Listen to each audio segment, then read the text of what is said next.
Hello, everyone. Thank you for joining me here on I See Melanie. And today we're talking about the Talamasca, the second episode called A Wilderness of Mirrors. So there was a lot going on this episode, and admittedly, I have more questions than answers. So I'm really looking forward to talking to you all to get your input.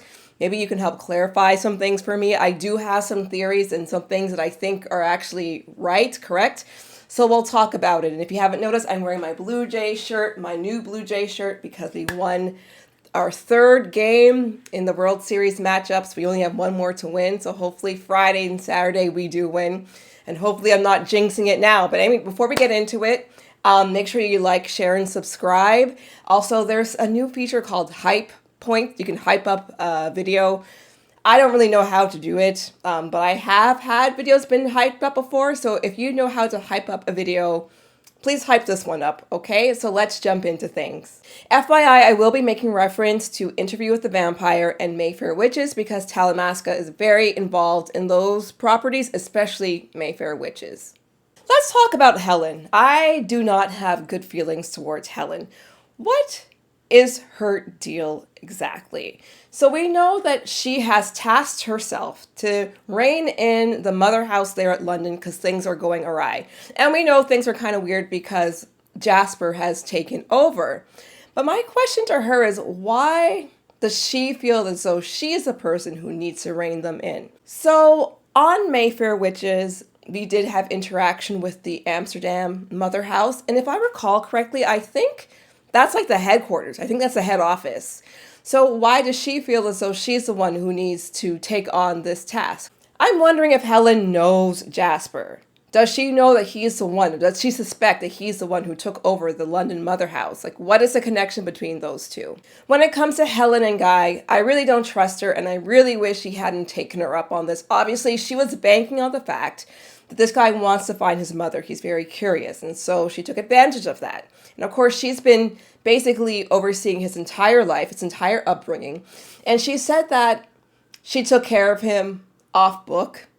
So the Talamasca doesn't really have record of him, doesn't really know who he is. I do not buy that for 1 second. She has lived her entire life, or she's had a career in the Talamasca adjacent to these supernatural people or these, government-like officials. Like, they know her business. And also she said that this mission too was semi-off book, which I'm like, well, I don't really know how true that is because obviously he has met her in the Talamasca office. He's been seen by multiple Talamasca people.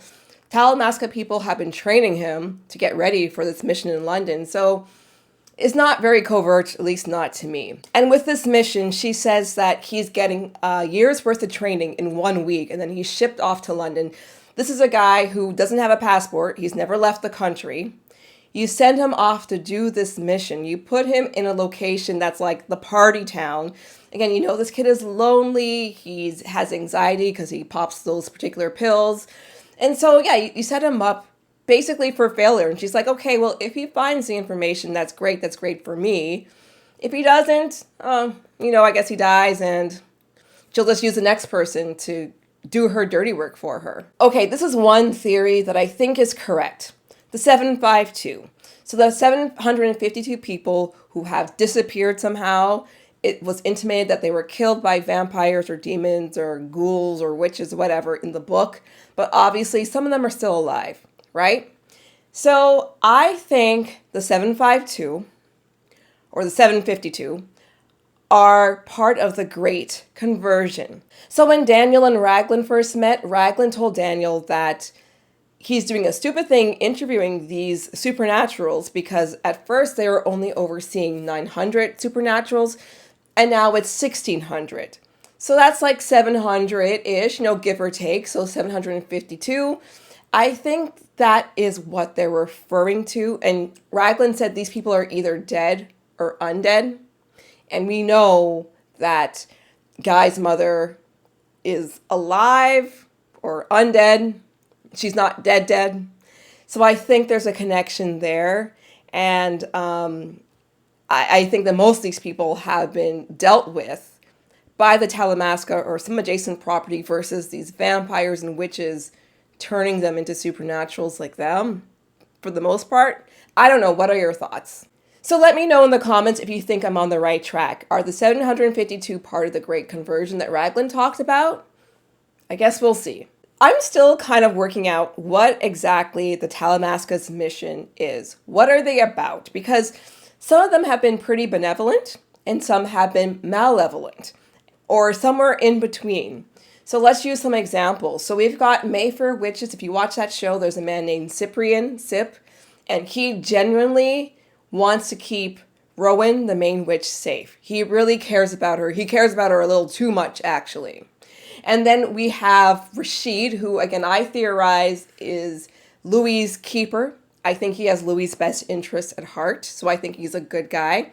And then we have Raglan, that's kind of a mixed bag, because he did warn Daniel not to interview these people. But then he's like, well, if you're going to interview them, ask them all these questions.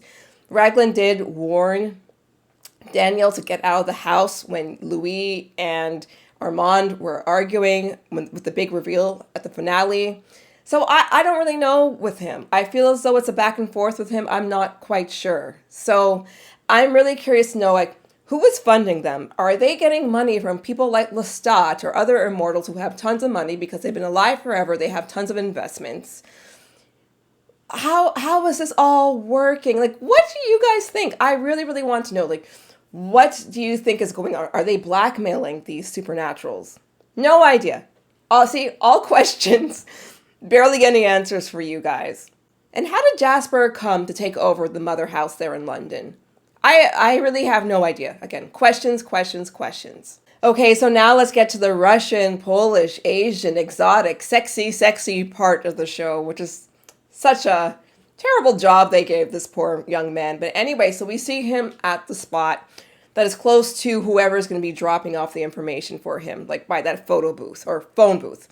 And so we see somebody taking pictures of him. I suspect that's Kevas or somebody working with Kevas. So let's talk about Kevas. When Kevas talks to Guy, she immediately gives off that whole manic pixie dream girl type of a vibe. She's just too much. She's too perfect because she's cute.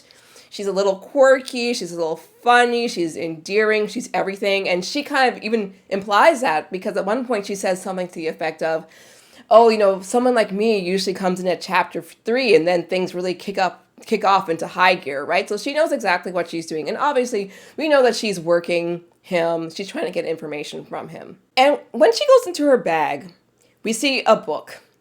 Now, at first I thought that was a decoder book. So I'm like, oh, she's working for the Talamasca. But towards the end, we'll talk about it at the end.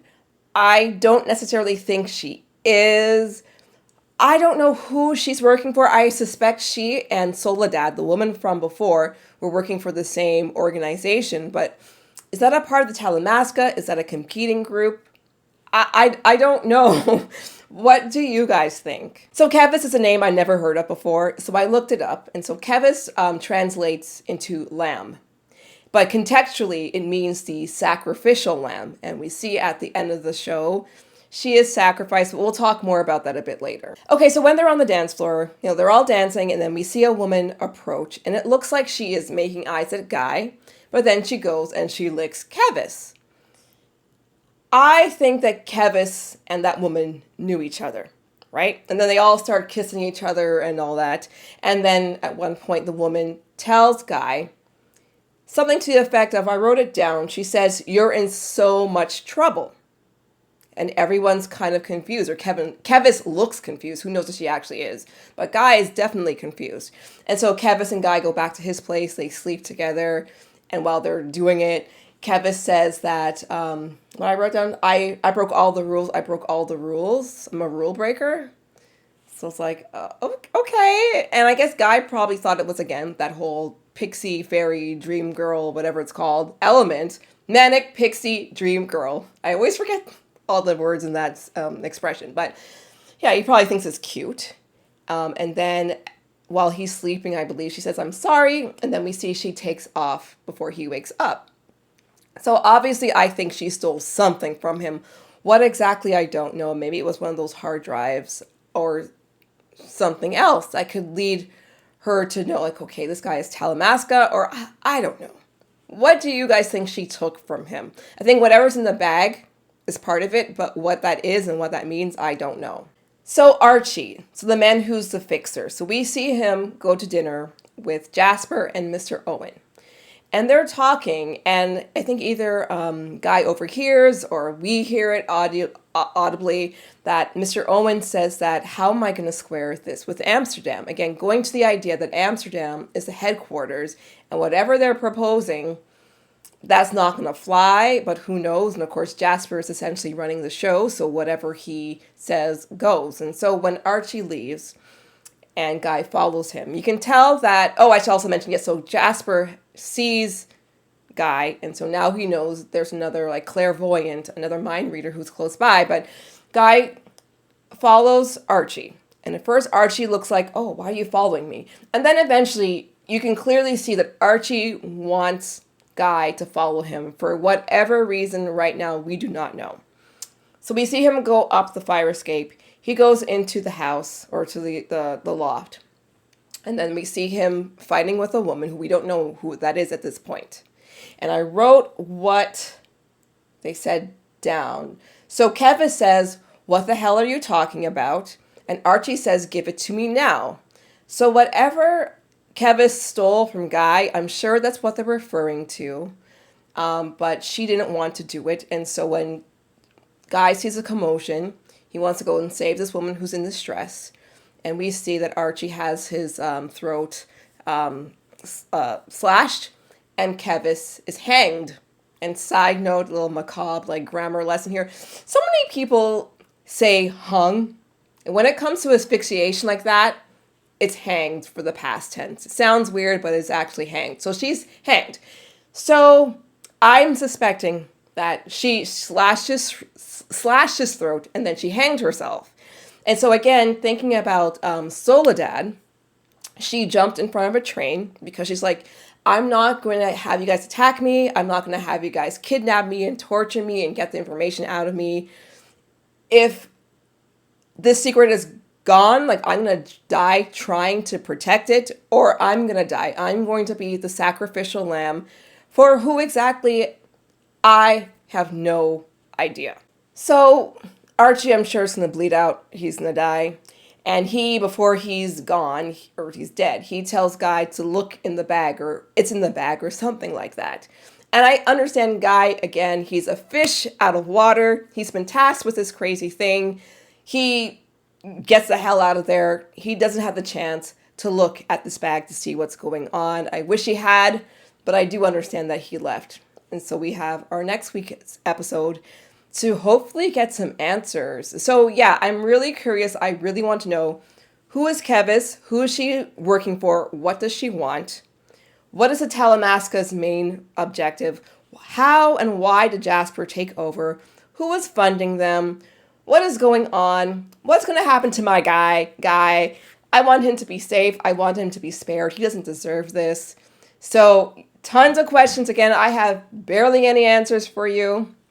Please give me some answers or some of your theories. Make sure you write them down in the comments. And so I'm going to mention some random other things. One thing I noticed is accents, right? So there's a New York office and there's a London office. So Helen clearly has a British accent. And people move all the time, obviously. Lestat moved from France. Everyone moves. Louis moved over there to Europe. It's fine. But was she working for the London Talamasca before? Was she kicked out? Was she relegated to North America? No idea. The woman who approached them at the club, she has an American accent and she's in London. So how did she get there? Again, who is she? Is she actually working for the Talamasca? Is she a supernatural? She had normal looking eyes, so I don't think she's a vampire. She could be a witch, maybe. No idea. And another thing, they played really good music on this show. They played Soul to Soul. Was it Back to Life, Back to Reality? That was one of my very first CDs that my dad got for the house, like, I don't know, in 1988 or 1989, a long time ago. So it was nice to hear that song on the show. So yeah, that's basically all I have. Let me see. Do I have any more notes? I don't think I do. Yeah, because I don't know. I have all of those questions. So please let me know if you have the same questions too, if you have any possible answers. yeah, I'm sure the show will unravel and reveal all these things to us eventually, but now I'm just having fun speculating. So let me know what you speculate and come back in a few days for episode three's recap or review. And yes, like, share, subscribe, hype, however you hype, however you do that. And I'll see you later here on I See Melanie, okay? Bye. Oh, and wish my team good luck too. We're going to win. Fingers crossed. Okay, bye.